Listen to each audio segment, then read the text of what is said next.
आज के इस वीडियो में हम कक्षा 10वीं 2026 एग्ज़ाम का टॉप 15 क्वेश्चन देखने वाले हैं। हिस्ट्री चैप्टर नंबर 2 का क्वेश्चन है। आप सभी लोग क्वेश्चन को ध्यान से देखिएगा और जवाब कमेंट में दीजिएगा। और इसका आपको यदि PDF चाहिए तो आप सभी लोग को जो टेलीग्राम चैनल का लिंक या आपको व्हाट्सअप का लिंक मिल जाएगा, व्हाट्सअप नंबर, उस पर आप मैसेज कीजिए, आपको इसका PDF मिल जाएगा। चलिए सवाल नंबर 1, इंडो चाइना किस क्षेत्र को कहा जाता है? इंडो चाइना किस क्षेत्र को कहा जाता है? तो वियतनाम, लाओस और कंबोडिया के क्षेत्र को इंडो चाइना कहा जाता है। किसे कहा जाता है? वियतनाम, लाओस और कंबोडिया को। चलिए अगला प्रश्न देखिए, वियतनाम पर किस देश ने उपनिवेश स्थापित किया? वियतनाम पर किस देश ने उपनिवेश स्थापित किया? तो फ्रांस ने। किसने किया? फ्रांस। ऑप्शन नंबर बी होगा करेक्ट आंसर। आगे देखिए, फ्रांसीसी शासक के दौरान वियतनाम को क्या कहा जाता था? फ्रांसीसी शासन के दौरान वियतनाम को इंडो चाइना कहा जाता था। ऑप्शन नंबर बी होगा करेक्ट आंसर। अगला प्रश्न देखिए, वीडियो को अपने फ्रेंड के साथ भी शेयर कर दीजिएगा। चलिए, मिशन सिविल क्षेत्रिक का मतलब क्या है? मिशन सिविल क्षेत्रिम का मतलब इनमें से हो जाएगा सभ्य बनाने का मिशन। सभ्य बनाने का मिशन। ऑप्शन नंबर ए होगा करेक्ट आंसर, ध्यान रखिएगा। आगे देखिए, फ्रांसीसी वियतनाम में किस फसल को बढ़ावा देते थे?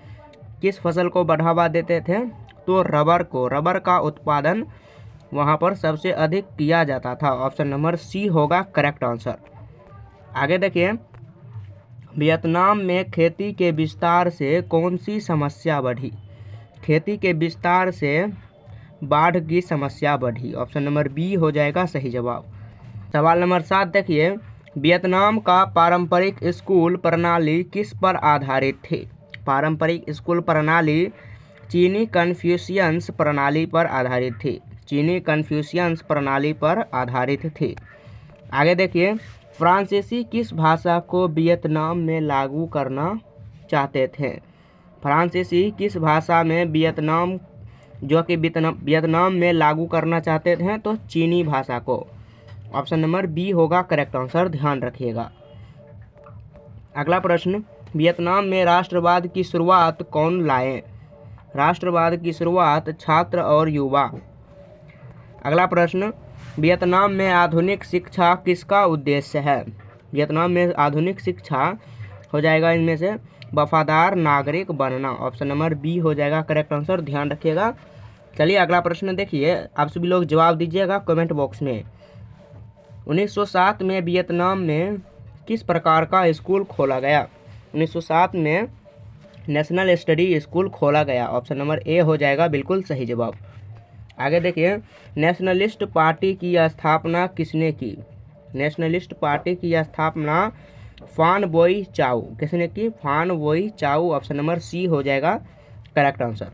आगे देखिए, वियतनाम कॉमिंटर्न किस वर्ष बना? वियतनाम कॉमिंटर्न 1930 ईस्वी में। किस वर्ष बना? 1930 ईस्वी में।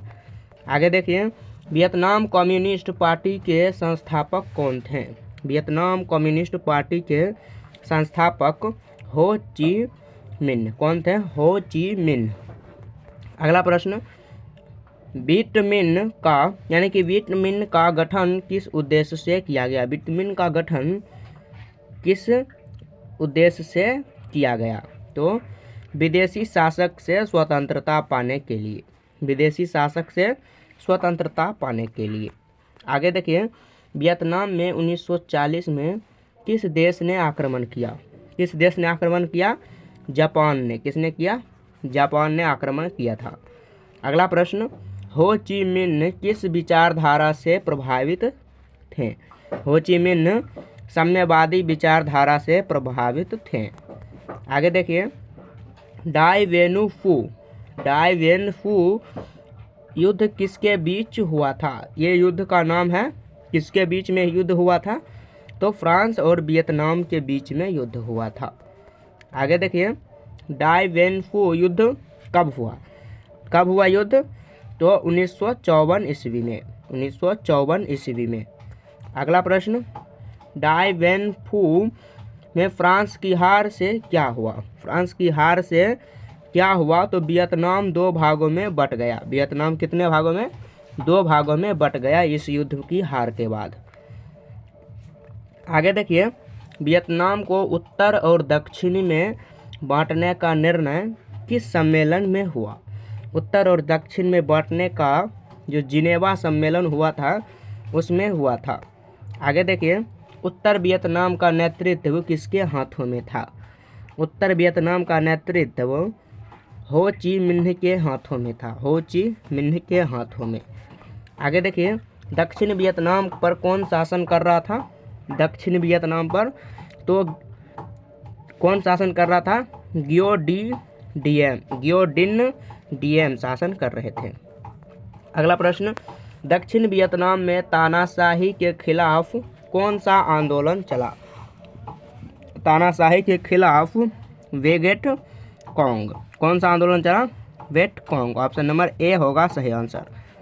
आगे देखिए, वियतनाम युद्ध कब हुआ था? यानी कि वियतनाम युद्ध कब शुरू हुआ? 1955 ईस्वी में। 1955 ईस्वी में। अगला प्रश्न, वियतनाम युद्ध में किसने दक्षिण वियतनाम को समर्थन दिया? किसने दक्षिण वियतनाम को समर्थन दिया? यूएसए ने। ऑप्शन नंबर सी हो जाएगा करेक्ट आंसर। अगला प्रश्न, वियतनाम युद्ध का अंत कब हुआ था? वियतनाम युद्ध का अंत 1975 ईस्वी में। 1975 ईस्वी में। अगला प्रश्न, वियतनाम युद्ध के अंत के बाद क्या हुआ? वियतनाम युद्ध के अंत के बाद वियतनाम एकीकृत राष्ट्र बना। वियतनाम एकीकृत राष्ट्र बना। आगे, हो ची मिन्ह किसके लिए प्रसिद्ध था? हो ची मिन्ह ट्रायल किसके लिए प्रसिद्ध था? तो सेना की आपूर्ति और समर्थन का मार्ग के लिए। सेना की आपूर्ति और समर्थन का मार्ग के लिए। आगे देखिए, हो ची मिन्ह ट्रेल किस देश से होकर गुजरता है? हो ची मिन्ह ट्रेल किस देश से होकर गुजरता है? तो लाओस और कंबोडिया से होकर गुजरता है। अगला प्रश्न देखिए, फ्रांसीसी शासक में वियतनाम की अर्थव्यवस्था किस पर आधारित थी? फ्रांसीसी शासन में वियतनाम की अर्थव्यवस्था किस पर जो है कि आधारित थी? किस पर आधारित थी? कृषि और निर्यात पर आधारित थी। ऑप्शन नंबर बी होगा करेक्ट जवाब।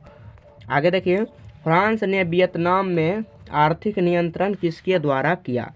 आर्थिक नियंत्रण किसके द्वारा किया? तो टोक्यो के द्वारा। नहीं, टोक्यो नहीं, टैक्स के द्वारा। किसके द्वारा? टैक्स के द्वारा, सॉरी, टैक्स के द्वारा।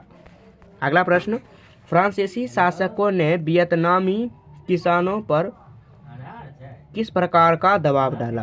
फ्रांसीसी शासकों ने वियतनामी किसानों पर किस प्रकार का दबाव डाला? तो टैक्स बढ़ा दिया था, उस पर किसानों को टैक्स ज़्यादा देना पड़ता था। अगला प्रश्न, वियतनाम में कट्टर राष्ट्रवाद के शुरुआती नेता कौन थे? कट्टर राष्ट्रवाद के शुरुआती नेता बोआई चाउ। कौन थे? बोआई चाउ। अगला प्रश्न, द गोएस्ट मूवमेंट। द गोएस्ट मूवमेंट किसने शुरू किया? तो फान बोई चाउ ने। ऑप्शन नंबर ए सही जवाब हो जाएगा। आगे देखिए, वियतनाम में छात्रों का प्रमुख केंद्र कहाँ था? छात्रों का प्रमुख केंद्र हनोई। कहाँ था? हनोई में। अगला प्रश्न, व्हाइट लोटस डे किसके विरोध में मनाया गया? व्हाइट लोटस डे किसके विरोध में? फ्रांसीसी शासन के विरोध में बनाया गया था। आगे देखिए, वियतनामी राष्ट्रवाद की विचारधारा किन 2 प्रमुख नेताओं में बटी थी? किन 2 प्रमुख नेताओं में बटी थी? तो फान बोई चाउ और फान बो चिन्ह में बटी थी। ऑप्शन नंबर बी होगा सही आंसर। आगे देखिए, फान चो त्रिन्न किस विचारधारा के समर्थन थे? फान चो त्रिन्न किस विचारधारा के समर्थन थे? तो शांतिपूर्ण सुधार। शांतिपूर्ण सुधार। ऑप्शन नंबर बी सही जवाब हो जाएगा। नेक्स्ट क्वेश्चन, फान बोई चाउ किस आंदोलन के पक्ष में थे? किस आंदोलन के पक्ष में थे? हथियारबंद संघर्ष के पक्ष में थे। आगे देखिए, 1925 में किस संगठन का गठन हुआ था?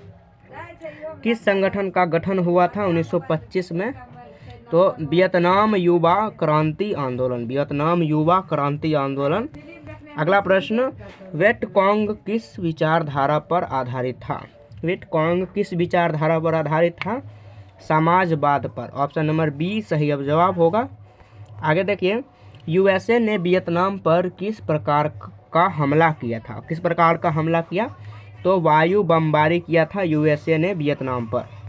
आगे, वियतनाम युद्ध में यूएसए की प्रसिद्ध रणनीति क्या थी? वियतनाम की प्रसिद्ध रणनीति क्या थी? तो केमिकल वारफेयर, केमिकल से जो हमला किया था। आगे देखिए,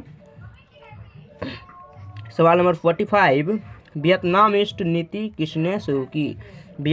वियतनाम ईस्ट नीति जो है कि किसने शुरू की? तो यूएसए ने शुरू किया था।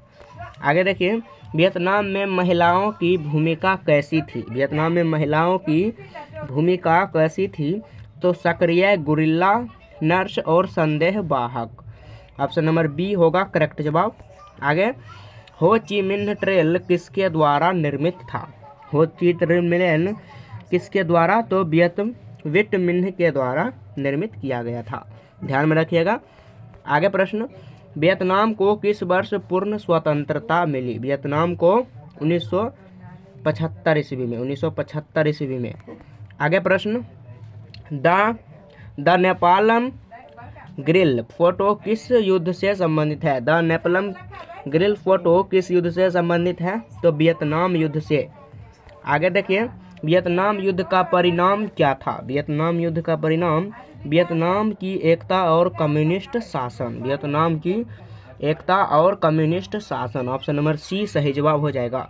आज के लिए इतना ही। आपको मिलते हैं चैप्टर नंबर 3 में, जो आपकी हिस्ट्री का चैप्टर नंबर 3। आप सभी लोग कमेंट कीजिए, मैं उस पर वीडियो लाऊंगा।